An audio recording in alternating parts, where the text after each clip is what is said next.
Okay, well, as promised, it's 15:02, so I think we should get underway. Welcome, everyone. My name's Steve Kenzie. I'm the Executive Director of the UN Global Compact Network UK, and we are gathered here today to metaphorically crown the UK SDG Pioneer for 2020. Um, Firstly, I'm going to just take a minute to introduce the UN Global Compact and the Global Compact Network UK. Global Compact started in 2000. It was an initiative of the then Secretary General Kofi Annan, who had the vision that we could unite um, business and the UN through a set of universal principles in the areas of human rights, labor, environment, and anti-corruption. Principles drawn from UN treaties that have been adopted around the world, and that's where our critical universality comes in. And it started in 2000 with just 40 companies and now has grown into the world's largest corporate sustainability initiative with more than 13,000 companies globally participating and another 3,500 non-business organizations supporting our ambition. Uh, we work through a strong head office in New York at the UN and 69 local networks around the world like ours that seek to inspire business ambition, enable business to take action, and to shape the environment in which we do business to create a future that we want to live and work in. The UK network this past year has organized 70 engagement opportunities through 3 work streams: business and human rights, climate action, and the global goals. And the SDG Pioneers program sits within our global goals work. If you're not already a member of the Global Compact, we would certainly be keen to talk to you about that. So please do get in touch with us, and there will be contact details available at some point in the proceedings in the chat at a bare minimum. So a little bit more about the SDG Pioneers. The Pioneers campaign began in 2016, shortly after the adoption of the global goals themselves. And the idea was to recognize leaders in business working at any level of a company that exemplify how business can be a force for good. And really, since 2015, I suppose, being a force for good is best defined by contributing to advancement of the Sustainable Development Goals. Now, last year was we took a diversion from that only slightly, and we had a young SDG Pioneer, and there was restrictions on who could apply. But for 2020, we reverted back to any business leader anywhere in a company was able to apply. We had a large number of applications in the UK. It was a very challenging decision to find our winner, but we're delighted that today we're going to get there. So applications opened in February. Due to COVID, the whole process was extended into April and beyond, and then extended again to October, just because it was obviously so difficult with people furloughed, with programs being suspended and disrupted. We wanted to be fair and give as many people as possible an opportunity to participate. And so the cutoff was in October. We submitted our applications to a crack team of dedicated external reviewers: Matt Sparks from Linkletters, Bella Aurora from the University of South Wales, Joe Appleby from Impact International, Brian E. Clearhill from the Chartered Institute of Management Accountants, CIMA, and Gus McFarlane from Verisk Maplecroft. We'd like to extend our unmitigated gratitude to those 5 for supporting the program and committing the time to help make it a success. So thank you all very, very much. Now, what we've got in the program for you today, we're going to hear from our finalists. They will each take 5 minutes to tell you about the great work that they're doing in their companies and demonstrate why, in fact, their work was so great that they made it onto our shortlist. Then we will present this year's winner, and we'll hear in a little more detail from him or her. Let's keep the mystery going, although I think maybe the cat is out of the bag now. And then we'll wrap up promptly. So without any further ado, I will invite our finalists to turn on their cameras, please, and we will get on with the program. Thank you. Now, I have an order here, so I think we'll follow that. So, Alicia from Mott MacDonald, if you would start us off, please, introduce yourself and maybe a few words about your company and the great work you're doing. Over to you. Thank you, Steve. Hi, everyone. So my name is Alicia Winter. I'm a sustainability and carbon consultant at Mott MacDonald. Mott MacDonald is a global engineering consultancy. We work in a variety of different projects. I'm going to go into a couple of these shortly. So firstly, though, I just wanted to thank my colleagues at Mott's for nominating me for this award. So in the next couple minutes, I just wanted to share some examples of my experience so far and how these link to the Sustainable Development Goals, showcasing how I strive to keep the SDGs at the heart of my delivery. So I wanted to start first at looking at my latest achievement, which is where I've played a pivotal role in the development and implementation of the group carbon neutral policy. This has enabled Mott MacDonald's success in becoming the first company of our class to be certified carbon neutral globally. The plan fully supports Principle 7, affordable and clean energy, 9, industry, innovation and infrastructure, 12, responsible consumption and production, and 13, climate action. I have led on the development of a new carbon neutral plan, which accounts for our global and regional differences to include strategies to reduce emissions, first followed by liaising with our offsetting specialists to set up our contracts and secure credible carbon removal credits. I've been working closely and coordinating multiple teams to achieve the different activities set within our plan. We achieved our carbon neutral status in October 2020 after passing the full verification process. As part of the plan, we've now switched over 85% of our UK offices across to renewable energy, resulting in an estimated 24% reduction of our group emissions, further supporting goals 7, 12, 13 and 15. I've recently been busy planning on how to push this further in 2021 and have got the green light from our exec to push our carbon ambitions and reductions even further next year. So this will really support our #1 priority of reducing emissions as far as possibly annually before relying on any offsetting. Working as a sustainability and carbon consultant, I frequently calculate embedded carbon reductions on scheme options, and I'm well known for my skills in the use of the Mott MacDonald Moata Carbon Portal, which is a carbon calculation tool which uses the outputs from design models to quickly calculate the capital and operational carbon on projects. It helps to cut carbon and therefore cut costs on projects through the testing and refining of options benefiting SDGs 9, 12 and 13. I'm completely committed to raising the awareness of the benefits of the carbon portal and champion the benefits to the Mott MacDonald global community and clients. When driving down carbon on projects and making the designs more efficient, I use the carbon portal in conjunction with the Design for Resource Efficiency workshops.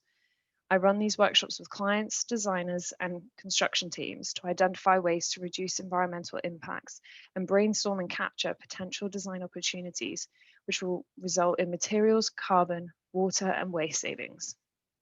A recent example of mine is on a highways project where we were able to reduce the carbon by 46% between design stages, resulting in a 13% reduction in cost savings, which was identified in the workshops which we ran. Finally, my interests in sustainability are not only seen throughout my project commitments. Last year I was part of a team which joined a volunteering team made up of Mott MacDonald and Balfour Beatty staff in Rwanda, and this was to support the construction of a 30-metre bridge, working with the Bridges to Prosperity charity. My role within the group was as the communication manager, where I worked with the community in Rwanda to ensure that the skills were transferred, thus ensuring that the maintenance of the bridge in the future. My awareness of challenges that face communities globally and my willingness to help and engage To share knowledge and best practice enables us to push the project further and ensure that they are achieving wider benefits. As part of my time in Rwanda, I believed it was vital to engage with the local community and schools. I organised and ran multiple sessions in local schools on SDGs, climate change and engineering. My passion and commitment to such a great cause and project enabled our team to deliver a highly successful project, delivered on time and to budget, whilst ensuring that the local community who are responsible for maintaining the bridge were on board. This project supported and continues to support Goal 1 of no poverty, 3 good health and well-being, 4 quality education, 8 decent work and economic growth, and the list goes on. I'm really looking forward to hearing all about the interesting work from my fellow finalists and the winner. So just want to say thank you again. Thanks very much, Alicia. I think you explicitly working on so many of the goals. It's really fantastic that you could impact so much, and even with the interconnections, adding even more. I wish we had more time to hear about that bridge. That sounds fascinating, maybe on another occasion. And now I'm going to hand over to Aisling Mulvaney from AstraZeneca. Aisling, over to you. Thank you, Steve, and thank you for this opportunity just to share a snapshot of the work I lead and support within AstraZeneca on sustainability. It's a privilege to be on this platform with my fellow finalists and also the winner. From my perspective, my name is Aisling Mulvaney. I'm the VP of Sustainability Access to Healthcare within AstraZeneca. And being a large international global biopharmaceutical company, it is no surprise that health is at the heart of our business and our contribution to society. And how we operate supports sustainable ecosystems for healthcare that benefit people and our planet through science-based innovation. And we do this across 3 pillars, being access to healthcare, which I lead, environmental protection, and ethics and transparency. And all our work within access to healthcare, we lead predominantly with SDG 3, but we also address SDG 5, SDG 8, SDG 12, 13, and 17. And I think all of us here can agree that SDG 17 and the power of partnership really does drive forward the activities that we all do within our relevant spheres. And if to just bring it onto the access to healthcare where I lead, I think what's really important to highlight and the work that I have been leading is to really push our aspiration and to really look and support AstraZeneca in the delivery of all the SDG goals where we can add real value and make a difference. And to have a way of working where we have a future that all people have access to sustainable healthcare solutions for life-changing treatment and prevention. And we have a continuum of access programs and other programs within AstraZeneca, which looks at the whole patient ecosystem, but also looks at the piece around the environmental impact on health and health impact on the environment. Some of the highlights to share with you is work on Healthy Heart Africa, which is the program that I lead. And this was set up back in 2014. And it was on the back of an employee group who wanted to do more. So it really is from, grassroots and showing how integrated sustainability and that access to healthcare ambition is within AstraZeneca. And there was an ambition to reach 10 million people with elevated blood pressure by 2025. And this is in line with the WHO ambition to reduce the prevalence of hypertension by 2025. And also to leverage our expertise in the cardiovascular space. So where we are currently, when I took over the program, we were in 2 markets in Africa. So we were in Kenya and Ethiopia. We are now in Tanzania, we're in Ghana, and this year, despite the challenges of COVID, we've launched the program in Uganda, which really has been a testament to SDG 17 and partnership. And everybody embracing the virtual platforms that we have at our fingertips now. I never realized how much that a Zoom smile would come into play in our working day, and where we're living at work or working from home is quite a fine line at the moment for all of us, and also all of our partners that we engage with. But outside of Healthy Heart Africa, where we have expanded our footprint and continue to do so, we've currently reached 16.5 million screenings, and this continues to deliver, which is amazing. But when we look at the sustainability of the program and looking at our ambition to have a sustainable healthcare solution, we look at 3 pillars with how we deliver that program. The first being disease awareness and education.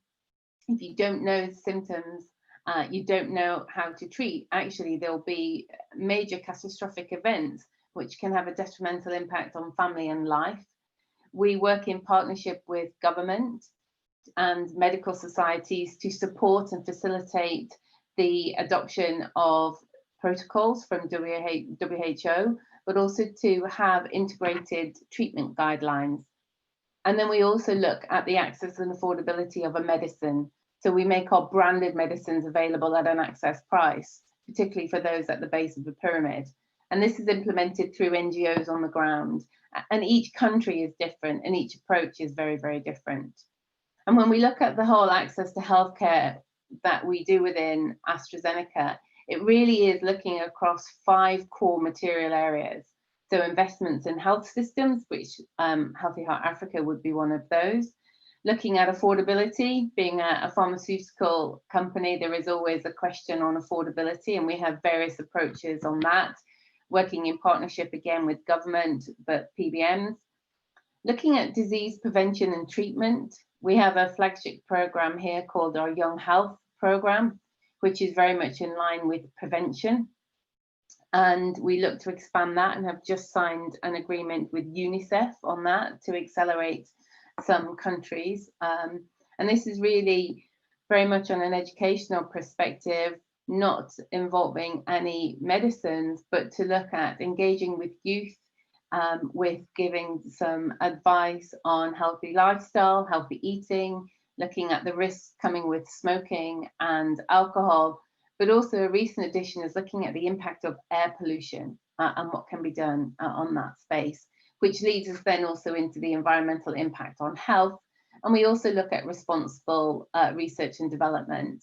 And a key part of that is looking at our phase 1 and 2 and 3 studies to see, are we building in access plans there?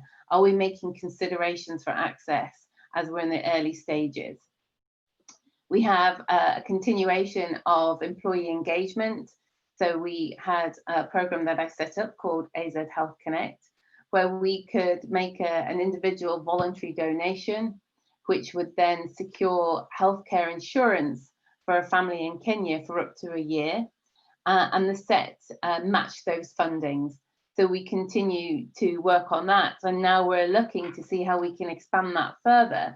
So looking at healthcare, but is there more local initiatives that are close to the hearts of our employees? We continue to work on the environmental impact on health. So we have a partnership with Cambridge Institute for Sustainability Leadership, where we look at the environmental impact on health. And there's a small program in Kenya where we look at the impact of indoor air pollution on respiratory health. And we've worked with a local company where there is some biodigesters set up for some houses, and there's also some community biodigesters. And then by looking to reduce the impact of burning charcoal, having clean cooking fuel, there has also been a health program in parallel working alongside that. But also, again, looking at the sustainability aspect, it really is to work with surrounding health centres and facilities that they can then address and treat any respiratory conditions that come in, but also provide them with that equipment to ensure that there's that continuation of healthcare. We continue, and I continue to drive a lot, particularly around, ABAC, working with some NGOs. We also have to have our license to operate with anti-bribery and anti-corruption, which is embedded within our ethics and transparency.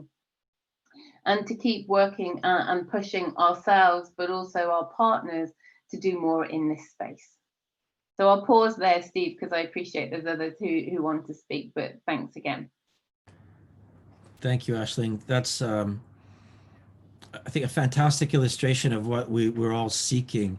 It's so difficult to have impact at scale, and the kind of numbers that you're tossing out, 16 million screenings. That's absolutely fantastic. That truly is making such a big difference. And with the, again, interconnectedness of all the goals, you're helping on so many levels through your work. And I hope, obviously, your company's earning deserved recognition for the COVID-19 vaccine, but I hope you'll soon be equally well known for your fantastic contributions to the SDGs. So thanks very much for that.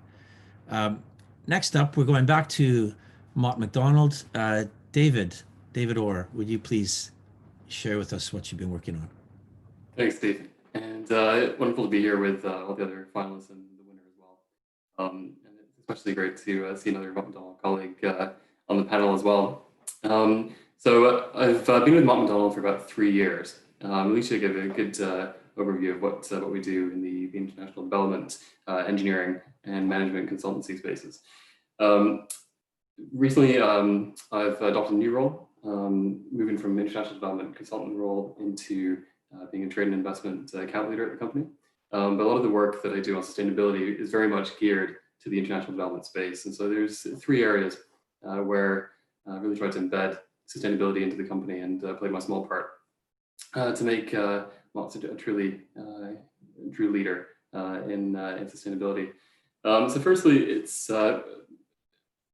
there's a real need with infrastructure development to ensure that it is as inclusive as possible. And as we saw our clients moving more into that space, expecting infrastructure to embed social outcomes, this was something that we saw was particularly acute in emerging markets, so primarily in South Asia and East Africa, where I do a lot of my work. And so recognizing that there are pockets of expertise throughout the company that weren't necessarily as connected as they could have been, really tried to develop a more systematic approach to ensuring that the infrastructure programs we were working on, for example, large cities programs in Southeast Asia or in India, really embedded 3 key areas. So these were the SDGs, of course, climate, and then social inclusion considerations as well. So particularly looking at how we could bring in disability, but also gender inclusion as well. And this is really important because the infrastructure touches so many lives. Everybody engages with infrastructure in a broad range of capacities every single day. And so particularly in economies where there's a need to ensure that there is greater accessibility, the SDGs provide a really good guiding light in terms of how we can adopt them and then integrate them to create more inclusive projects.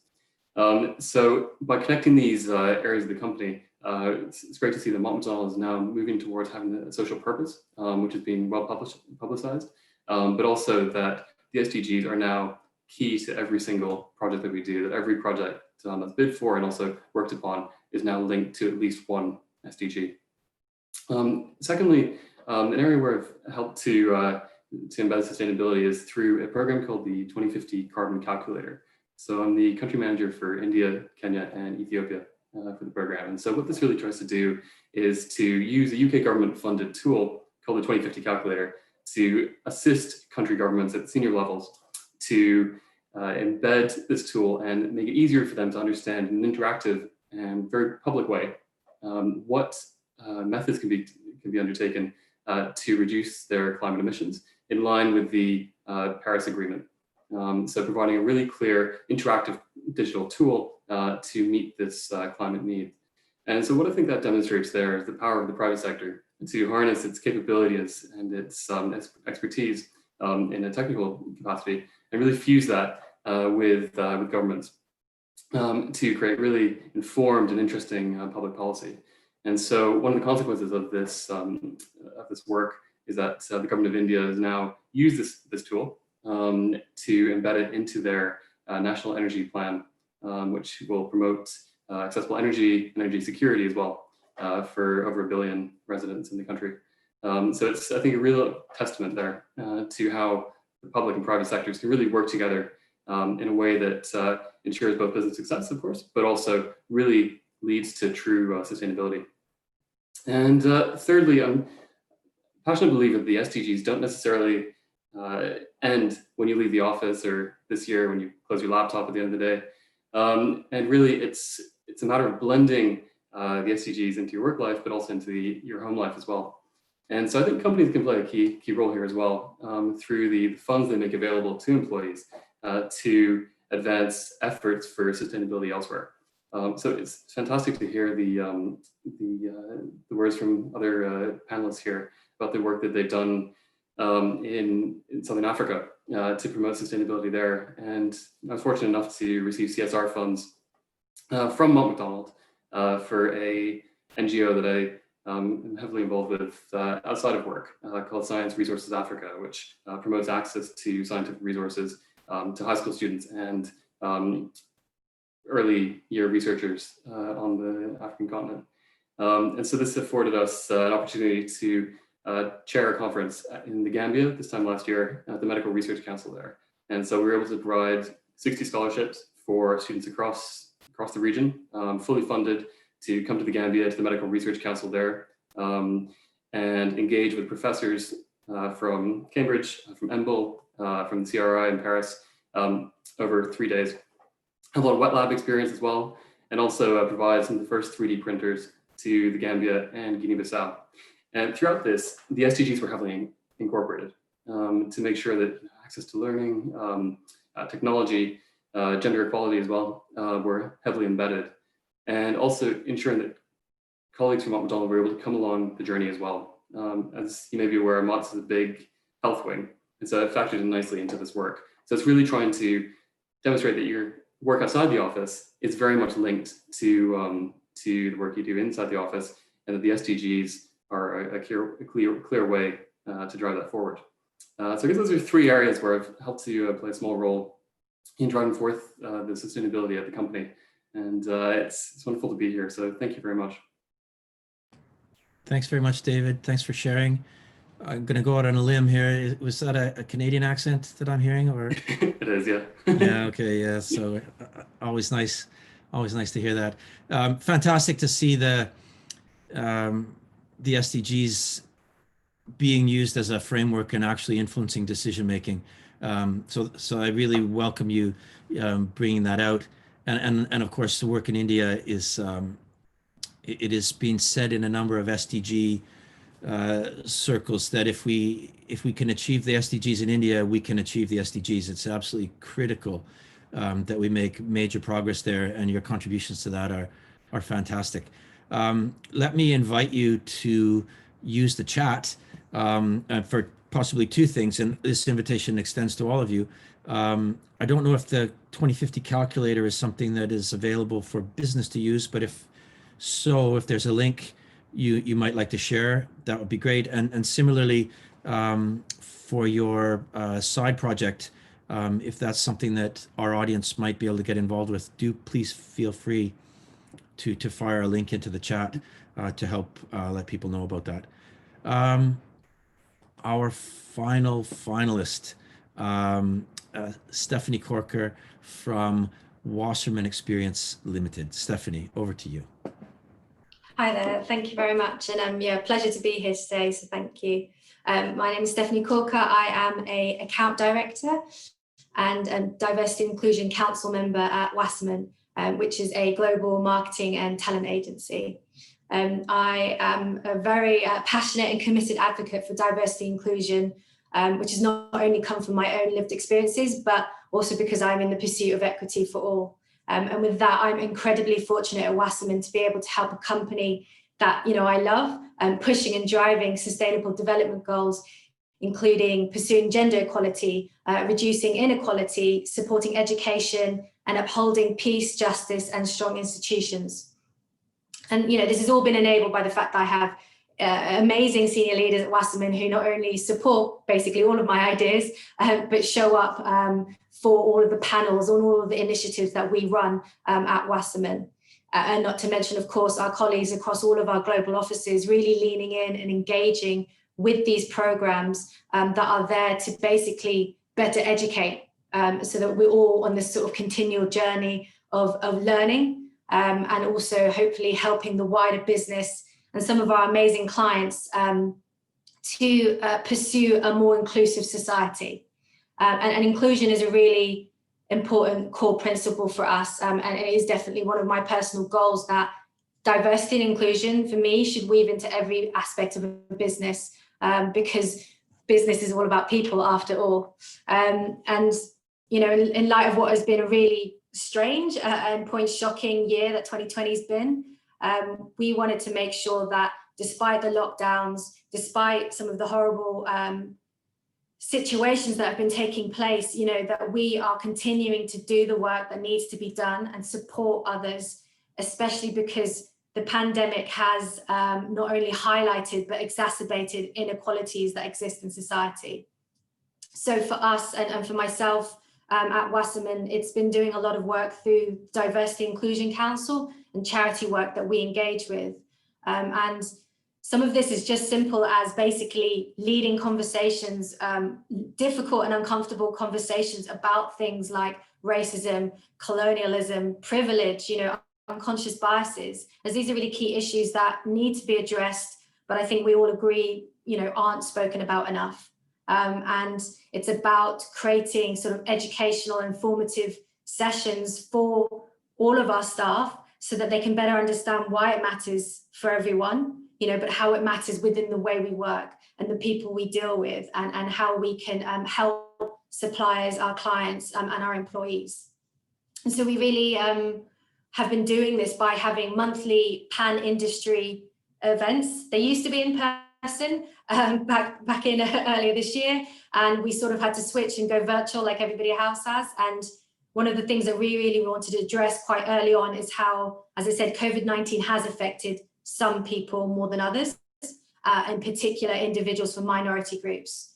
So it's definitely about how we can all make sure that those individuals are still being seen and heard and not overlooked. We've covered topics like microaggressions, privilege, allyship for women of colour, and just recently we discussed masculinity and men's mental health in November in acknowledgement of International Men's Day. And I think it's really important that we, across all businesses, are having these kinds of conversations, normalizing these conversations in the workplace, because we're all human, we all have human interactions, and that connectivity needs to be more inclusive, I guess. And one of the most rewarding initiatives that we have I've been able to bring into Wasserman and share with other people in the industry is the work that I do with the charity foundation called Career Ready. And if you haven't heard of them already, please go check them out. They get young people ready for the world of work. And they work across over hundreds of schools across the UK in particular, and generally schools which need more of the help. So public schools, not necessarily private schools. And what they do is they make it really easy for people to go to schools and take students through masterclasses on what brand identity and, you know, what their own self-worth is. And with the lockdown, we had to go virtual, and they had their first digital skills festival. So we ran sessions for them on CV and cover letter writing and, you know, how to succeed at assessment days, which I think all of us as adults take for granted now, but, you know, we didn't get taught these kind of things at school. So where we can help out kids, you know, get on the best start, we really should be doing this if we've got the time. And another thing that I'm really excited is that our London office staff are now going to be involved in the upcoming mentor program, and that's one-to-one mentorship, just to really, I mean, you know, the industry and society is in a certain place where jobs aren't exactly readily available, I'd say, as before. So we really need to help students and young people out to give them the best start that they can have. And I think, you know, for many of my colleagues, they found doing these kind of programs are really rewarding, kind of like, David, what you said, bringing it into people's lives. It's about, I guess, taking the time aside from your work to help other people and support other people where you can. You know, COVID-19 has definitely affected our business and society and even my day-to-day role, but I feel really strongly about not letting that override the importance of continually pushing ourselves forward on diversity and inclusion issues, and essentially continuously set ourselves more ambitious SDG targets. So yeah, Wasserman will definitely be pushing forward in 2021 with a lot more diversity and inclusion initiatives. Thank you very much, Stephanie. I think it's possibly the most important aspect of the SDGs is that ethos of leaving no one behind, and it's really great to see that your work is so focused on that critical point. So thanks very much for sharing and for your contributions. Now, with that, I'm going to thank David, Alicia, and Stephanie for joining us today and for your participation in the program. It's been really great hearing your stories, and I look forward to working with you further in the future as we go into the decade of action and really try to get this done. Thank you very much. And without any further ado, I'm delighted, what we've all been waiting for, to officially announce that the winner of the 2020 SDG Pioneer UK recognition is Fran Baker, the social impact lead from ARM PLC. And Fran, now as a UK pioneer, is automatically going to be entered into the global competition. And it's a little bit ambiguous what the program will be because of the delays, but at some point during 2021, there will be a runoff from the national winners from all over the world to select the global SDG Pioneer. And in 2019, that Pioneer was actually Regan Leahy from Hogan Lovells, the winner of the UK competition. So it is quite plausible, Fran, that you will be feted on the global stage in due course. Just briefly to introduce Fran, a passionate advocate for technology as an enabler for the global goals. Her work centers on extending the benefits of technology products and services to those who are typically excluded. Like I just said, ensuring that no one is left behind, an absolutely vital contribution. As the social innovation lead at ARM, Fran provides strategic direction for social impact at scale, working with key partners, including the UNICEF Office of Innovation and the Bill and Melinda Gates Foundation, to kickstart global initiatives that build on ARM's business capabilities to address complex societal challenges.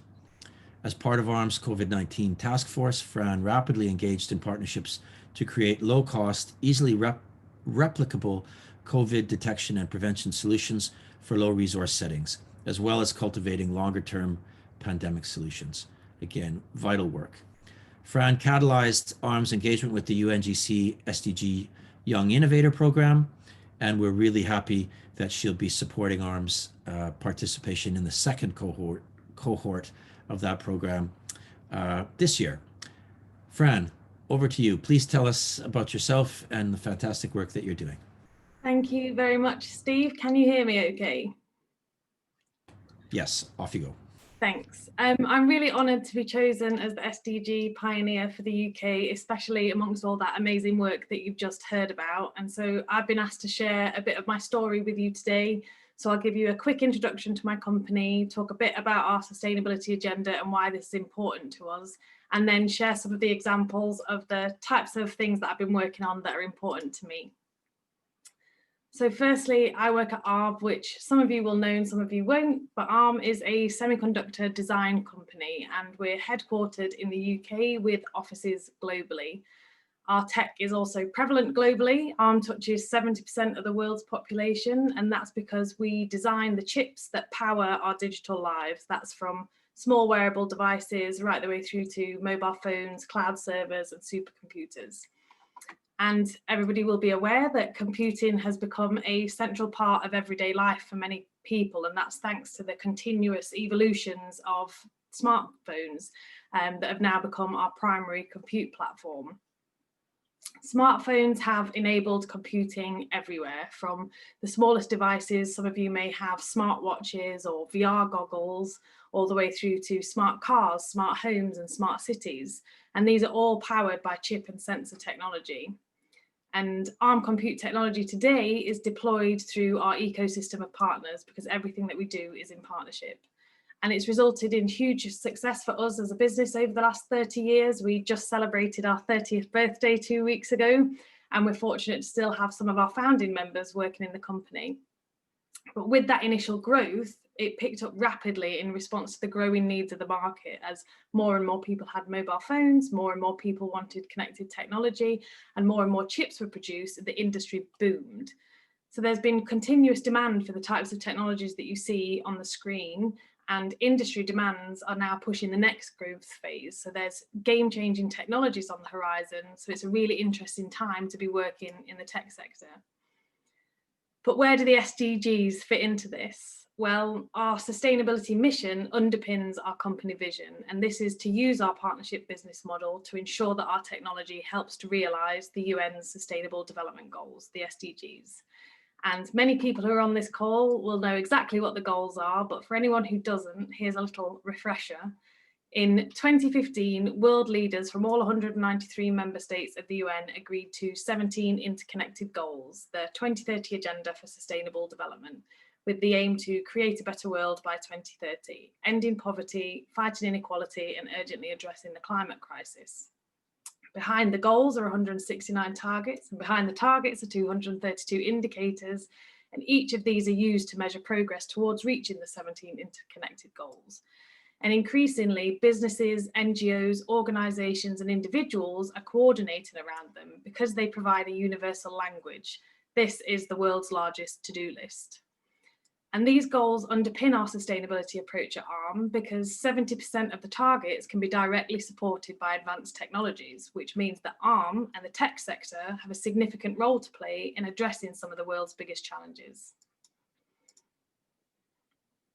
And so when we look at the goals, we can see that there's a lot of potential for technology to make a positive contribution. If we just look at the first three goals as an example and the challenges faced within them, Goal 1, 1.1 billion people do not have a formal identity, which means that they can't access essential services like education, like healthcare, like finance, and it traps people in poverty. But we know that there's existing or emerging technologies that can support this, like data analytics, access to technology, digital identification. Goal 2, there are 815 million hungry people in the world, and hunger is one of the leading causes of death globally. Yet more than 1.3 million tonnes of food is lost or wasted every year through unequal access, inefficient handling, and it also leads to interconnected challenges like stunted growth or children collecting food instead of going to school. So the role for technology here is precision agriculture, waste reduction technologies for tracking, monitoring of climate change effects like flooding to mitigate risks in food production. Goal 3.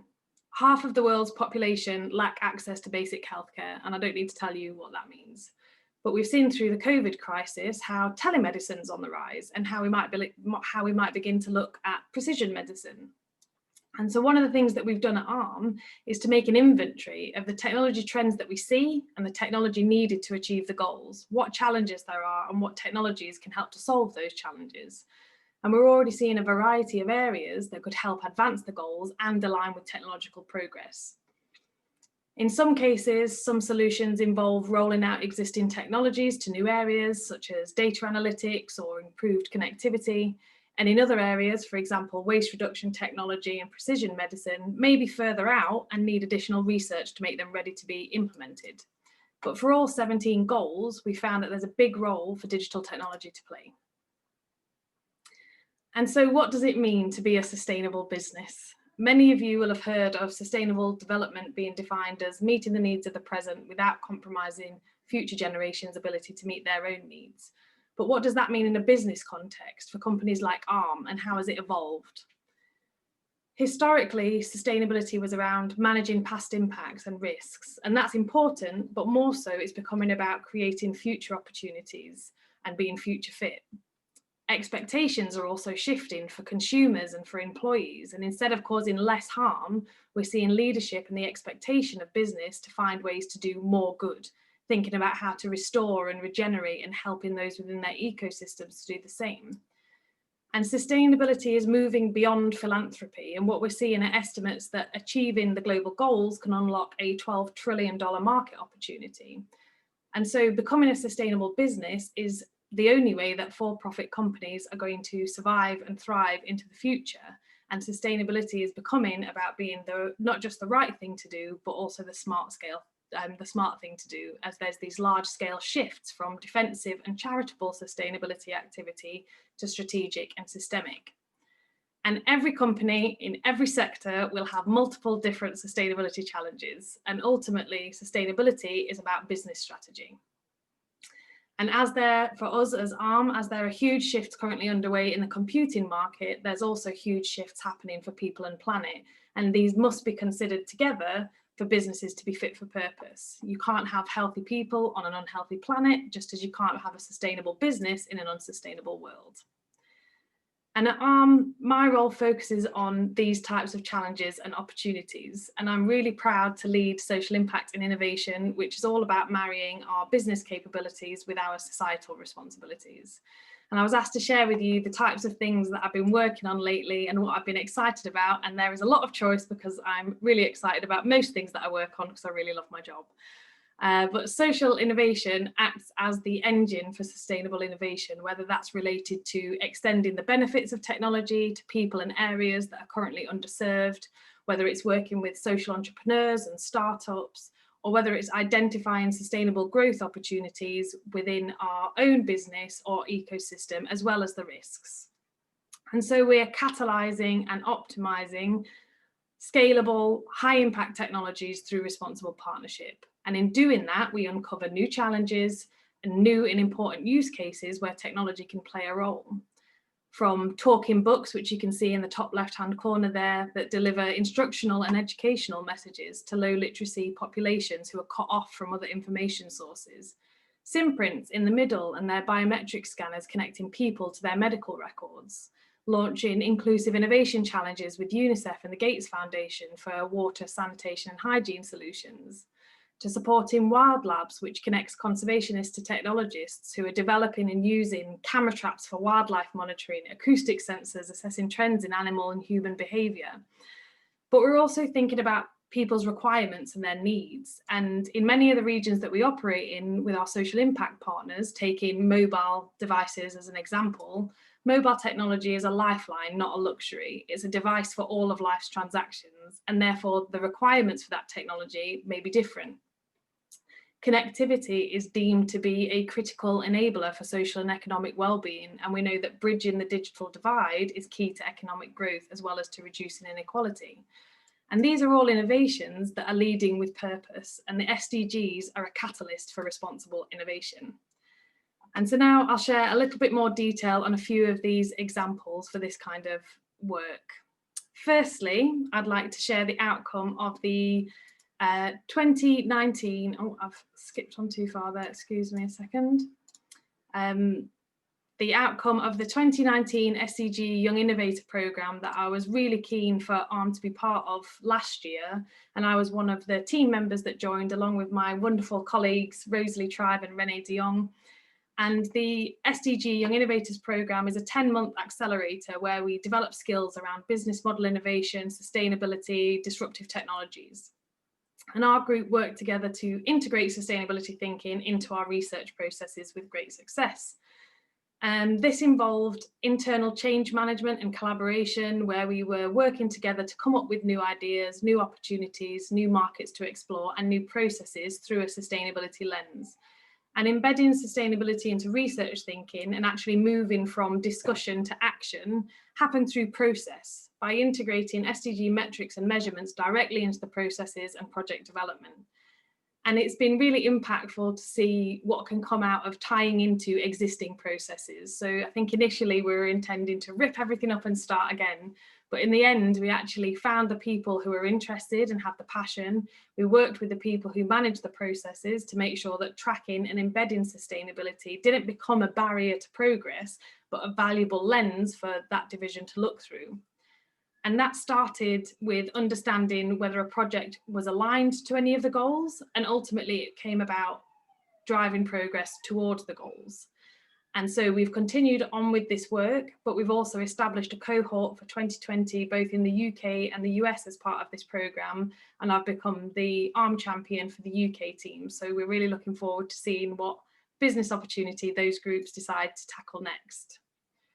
The second example is that a key part of my role is partnerships, and ARM have been fortunate to work with UNICEF and their Office of Innovation since 2015. And working together, we find new technologies to help the most vulnerable children. ARM bringing the technical expertise and networks of partners, and UNICEF bringing their global presence and convening power across 190 countries. And together we've evolved some brilliant digital innovations. For example, U-Report, which is a mobile messaging tool used by 6 million young people around the world to speak out about issues that matter to them.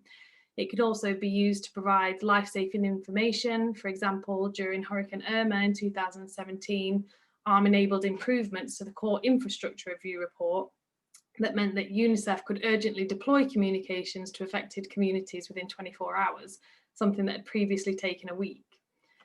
And we also do research together. In 2018, our research Tech Bets for an Urban World identified digital technologies that deliver positive social impact for children and their families. And the 6 big tech bets were wide-ranging. One of them was water metering. And this was because 2.1 billion people living in urban areas around the world don't have access to water, and 3 billion have to use toilets which aren't safely managed, which leads to illnesses and diseases. And in 2019, we grew our partnership to include the African Academy of Sciences, CEDA, and the Bill and Melinda Gates Foundation to launch an Inclusive Innovation Challenge, the Global Grand Challenge Exploration that was looking for innovations for water, sanitation and hygiene in urban settings. When we think that 70% of the world's population are expected to live in megacities by 2050, this was a very appropriate topic for us to cover. And from an Uber for water to solar-powered water treatment machines for households, we received 547 applications from 48 countries and funded 15 to prototype their idea further, including a week-long boot camp at the WFP Innovation Accelerator. And just this year, 2020, despite physical restrictions, we again extended these relationships, including with the Gates Foundation, to co-host a track at the Grand Challenges annual meeting for the second time, bringing together partners to focus on using digital technologies to strengthen existing health systems with Grand Challenges Canada, and specifically looking at leveraging digital technologies to address health crises, including the current COVID-19 pandemic. And I've cheated a little bit there and used one of the pictures from last year's meeting, which shows people together in the same physical space rather than lots of screenshots of screens, so forgive me. But all in all, organic, evolving partnerships and collaborations lead to the best results. Good work multiplies, and no single organisation is going to solve the world's biggest challenges alone.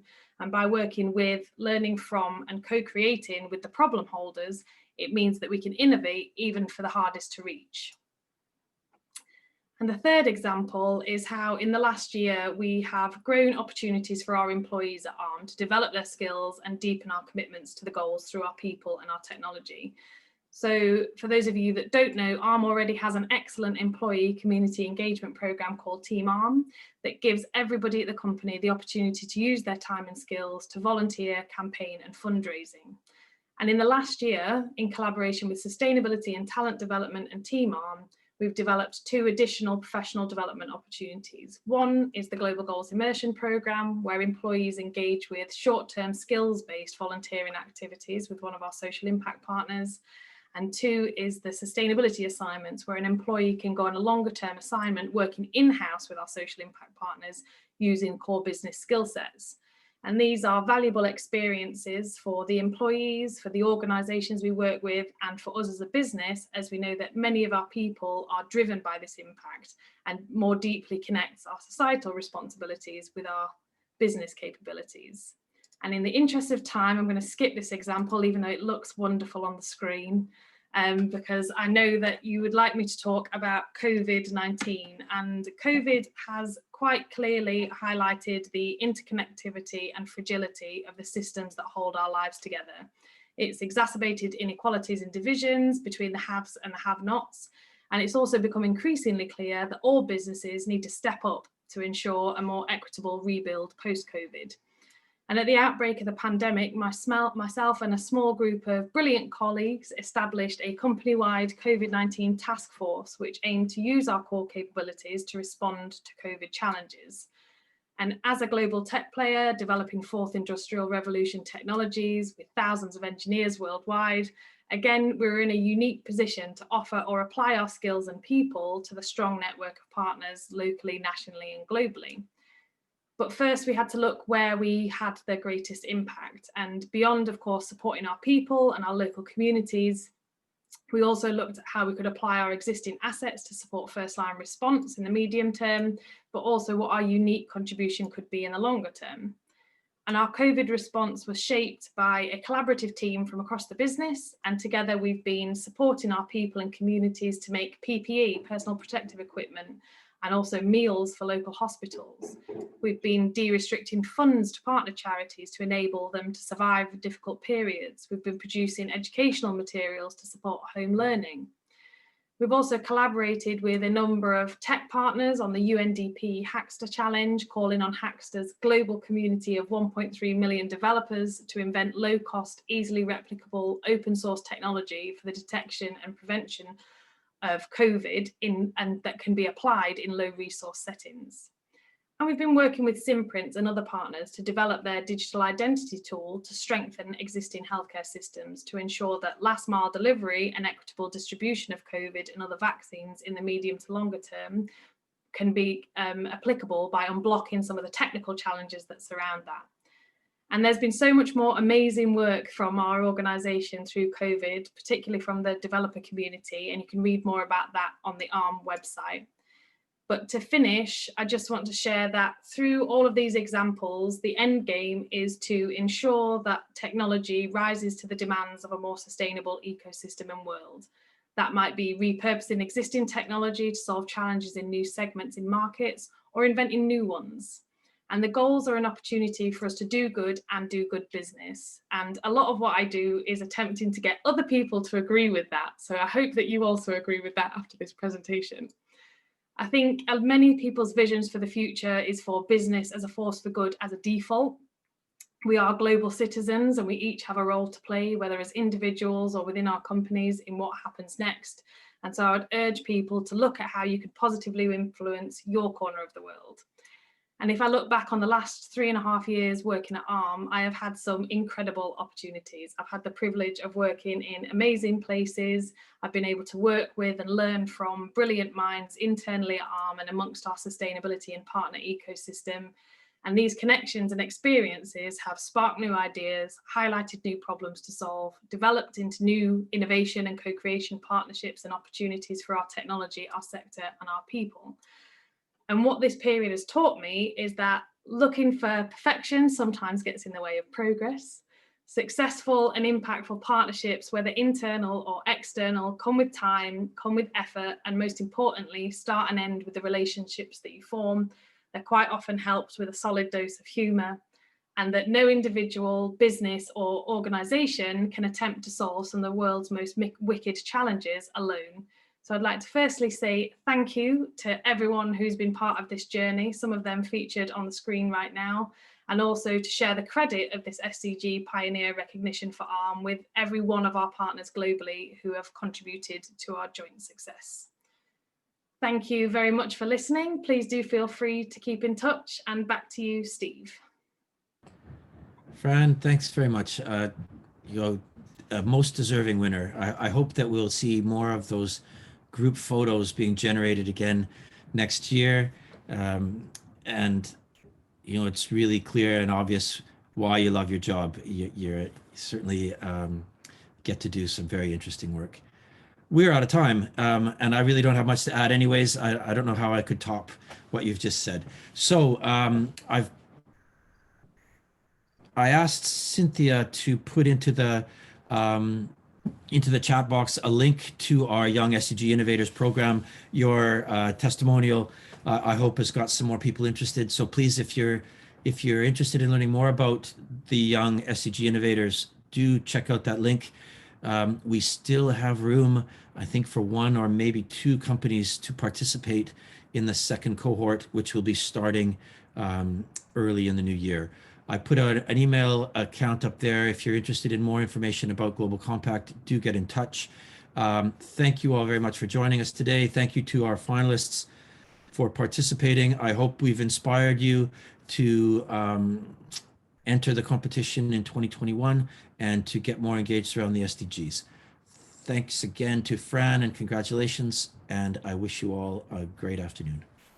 Bye-bye.